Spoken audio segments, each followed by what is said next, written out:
Hi అండి. ఈరోజు పెసరపప్పుతో ఒక మంచి బ్రేక్ఫాస్ట్ చేసుకుందామండి. ఎలా చేయాలో చూపిస్తాను. చాలా హెల్తీ వేలో, రుచి కూడా చాలా బాగుంటుంది. ఇప్పుడు ఇది ఎలా చేయాలో చూసేద్దాము. ఫస్ట్ నేను పెసరపప్పునైతే 2 గంటలు నానబెట్టుకున్నానండి. పొద్దున్న లేసిన వెంటనే నానబెట్టేస్తే మన పనులు అయ్యే లోపల ఇవి నానిపోతాయి. ఇప్పుడు దీంట్లో నుంచి వాటర్ అంతా తీసేసి మిక్సీ జార్లోకి మార్చేసుకోవాలి. నీళ్ళు వంపేసానండి. ఇప్పుడు మిక్సీ జార్లోకి మార్చేసుకుందాము. నేను ఈ కప్పుతో పెసరపప్పు వేసుకున్నానండి. సో ఈ కప్పుతో 1 కప్పు పెరుగు తీసుకుంటున్నాను. సో ఈ పెసరపప్పు పెరుగు కలిపి మిక్సీ పట్టుకోవాలండి, అంతే.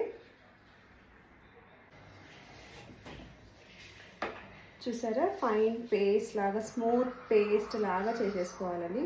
చాలా మెత్తగా అయిపోయింది. ఇప్పుడు మనం మిక్సీ పట్టుకున్న ఈ పిండిని ఒక బౌల్లోకి చేంజ్ చేసేసుకుందామండి.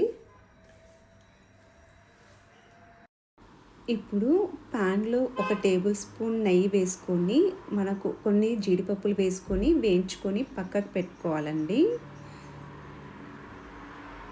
సో చూసారు కదా, జీడిపప్పు వేగిపోయినాయి. ఇలా పక్కకు తీసేసుకోవాలి. ఇప్పుడు ఇదే ప్యాన్లో ఒక చిన్న మిర్చి కట్ చేసుకొని వేసుకోవాలండి. అది వేగిపోయిన తర్వాత ఆనియన్స్ కూడా వేసుకొని లైట్గా వేపుకోవాలి.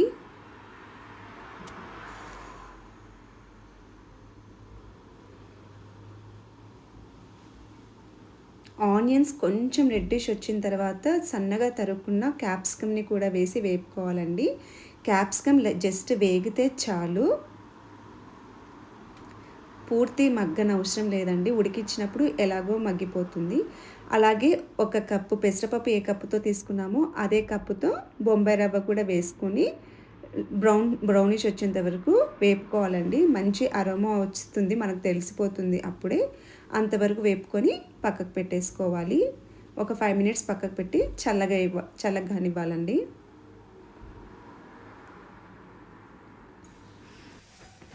ఇప్పుడు మనం వేయించి పెట్టుకున్న ఈ బొంబాయి రవ్వ ఆనియన్స్ మిశ్రమం కూడా మనం మిక్సీ పట్టుకొని వేసుకున్న ఈ బ్యాటర్లోకి వేసేసుకోవాలండి.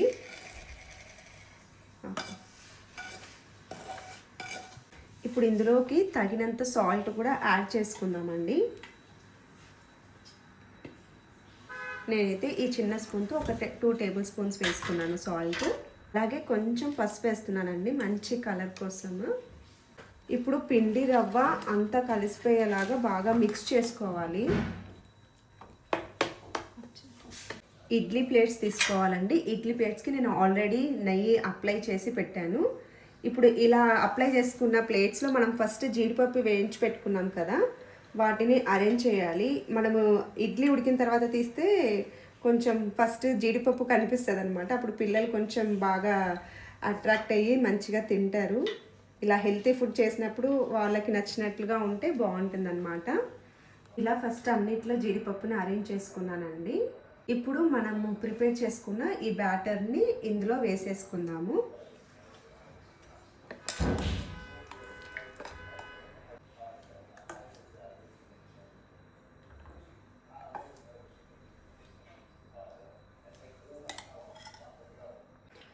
ఇలా పెట్టుకొని మనం ఆవిరి మీద ఒక 10 మినిట్స్ ఉడికించుకుంటే సరిపోతుందండి.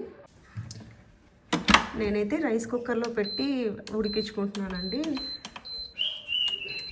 ఇది 10 మినిట్స్ ఆప్షన్ లేదు. సో నేను చూసుకొని ఒక 10 to 15 మినిట్స్లో ఉడికిందో లేదో చెక్ చేసుకొని ఆఫ్ చేసుకుంటానండి, అంతే.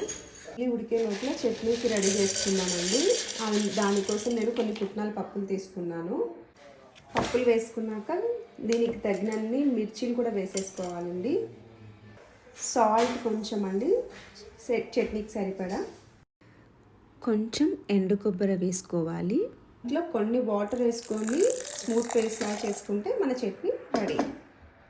చట్నీలోకి పోపు పెట్టేసుకుంటే మన చట్నీ రెడీ.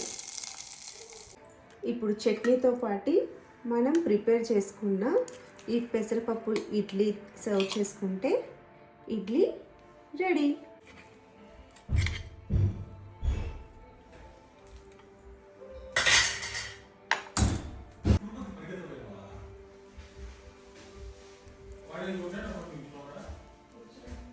చాలా బాగుంది కదండి, రుచి కూడా చాలా బాగుంటుంది. ఇప్పుడు ఇది తిని ఎలా ఉందో చెప్తానండి. నాకైతే కలర్ టెక్స్చర్ అంతా చాలా బాగా నచ్చింది.